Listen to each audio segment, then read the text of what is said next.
उससे बेहतर बजट पेश किया। और हमने सिर्फ बजट पेश नहीं किया, बजट में जितनी घोषणाएं हुई उनको यथासमय धरातल पर उतारने के लिए तात्कालिक रूप से प्रयास हुए। हम प्रभारी मंत्रियों को, हमारे प्रभारी सचिवों को बार बार जिलों में आकर, चाहे भूमि आवंटन का मामला हो, चाहे डीपीआर बनने का मामला हो, चाहे दूसरे मामले हो, उनका निर्णय करवा कर अभी पिछले दिनों 10,000 करोड़ रुपए से अधिक के विकास कार्यों का शिलान्यास करने की में राजस्थान सरकार ने सफलता प्राप्त। और उसी प्रकार अब तक सामान्यतः निवेश के लिए अंतिम वर्षों में प्रयास किए जाते थे और जितने समझौते होते थे वो समझौते सही रूप से धरातल पर इसलिए नहीं उतर पाते थे क्योंकि सरकारें बदल जाती थी। पहली बार राजस्थान सरकार ने अपने कार्यकाल के पहले साल में राइजिंग राजस्थान के अंतर्गत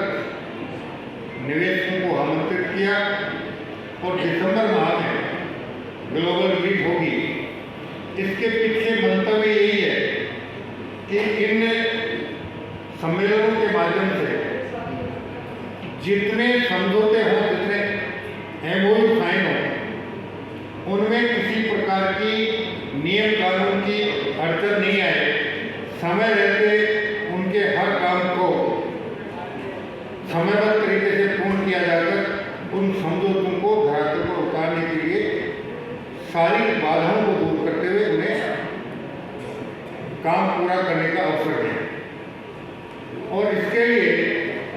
राजस्थान सरकार इस बात को लेकर भी कटिबद्ध है कि चाहे उद्योग का कोई भी क्षेत्र हो, निवेश का कोई भी क्षेत्र हो, रोजगार के अवसर पैदा करने वाला कोई भी क्षेत्र हो, जो भी इन क्षेत्रों में निवेश करने के लिए आएगा, उन्हें किसी भी प्रकार के नियम कायदों में अगर कहीं अड़चन महसूस होती हो, वो जितने सकारात्मक सुझाव देंगे, राजस्थान सरकार उन सकारात्मक सुझावों पर सकारात्मक रूप से विचार कर सकारात्मक निर्णय लेने से किसी प्रकार का आनाकानी नहीं करेगी। समयबद्ध तरीके से हम निर्णय लेकर आपकी हर समस्या का समाधान करने के लिए प्रतिबद्ध रहेंगे। अभी मेरे विभाग का भी निवेशक का एक सम्मेलन हमने जयपुर में आयोजित किया था।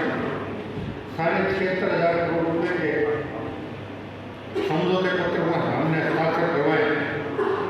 और जो हमारे यहाँ से बाहर से जो बॉम्बे से, सूरत से, अहमदाबाद से, चेन्नई से जितने भी निवेशक आए, उन्होंने कहा कि दिसंबर में हम इससे दुगना निवेश करने वाले हमारे साथियों को लेकर और आएंगे। और उसके बाद जब दिसंबर में हमारा ये ग्लोबल मीट होगा, हम कोशिश करेंगे कि जनवरी से उन सारे समझौतों को धरातल पर उतारने के लिए जितना कुछ हमको करना पड़े, करने में हमको किसी प्रकार की कोई प्रश्न होगी। सामान्यतः उद्योग जगत की 3 मूलभूत आवश्यकताएं,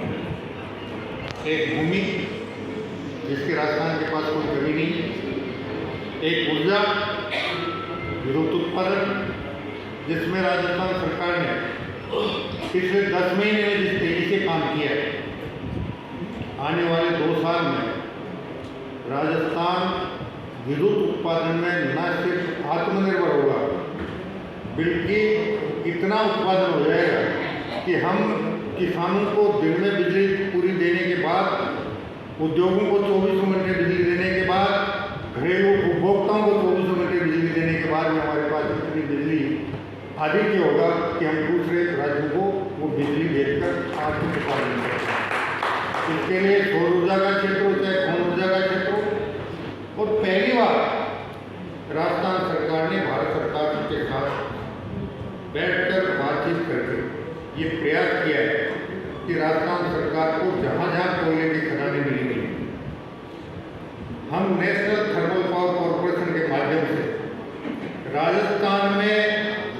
पावर प्लांट लगाने के बजाय वहीं कोयले की खान के पास पावर प्लांट लगवाएं और ट्रांसमिशन सिस्टम के जरिए उस उत्पादित विद्युत को राजस्थान